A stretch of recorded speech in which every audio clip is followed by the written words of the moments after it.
which is, of course, what we all want to do. So I suffered through the 10 years. Not suffered, I enjoyed it actually, but I was really happy when it was over with, because it took exactly as much time as I was willing to give it, which would have been everything. You know, I could just see a future of me in a magazine and no writing from me.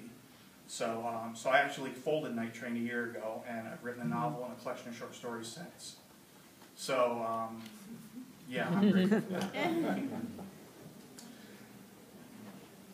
Needless to say, really, in terms of a career, DeWitt was really the both model and mentor. I decided if I could have a career like his, where I was a steward of a publication and giving back to the writing community in that way, and I could get a few publications on the, you know, not on the side, but a few publications under my belt that I could then turn into bigger things. You know, that I would be happy with that, and so far I have that.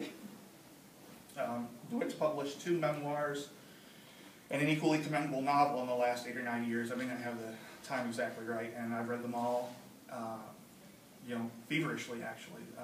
His nonfiction voice was really a revelation to me, particularly when he talked about, in his last book, about his childhood in Radnor. I really appreciated reading those essays, because I was from Pennsylvania, although a completely different social set. It was very interesting and enlightening to me to see, you know, sort of what another life in that state would have been like.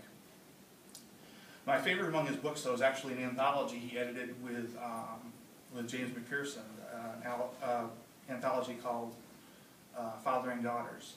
I had 1 daughter then. Now I have 2.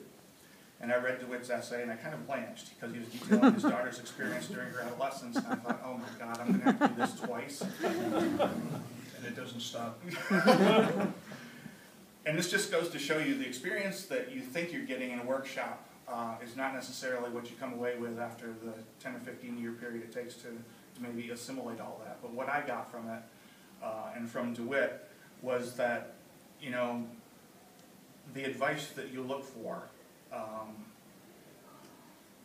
is maybe already there in the methods of the person who's been teaching you. You know, when you write a story or a novel or a poem, you know, what you come up with first is not necessarily what it's going to be for someone else's reading. I reread DeWitt now and find something different every time. Plangent, often cutting, awfully wryly humorous insights. And it's difficult for me, actually, to imagine my bookcase without the anthologies that he's edited and the novels he's written, and memoirs in particular. And so I'm extremely happy to be here, you know, talking about him, and certainly to say that I can't imagine my bookcase without him, or my work without his influence. So, thanks.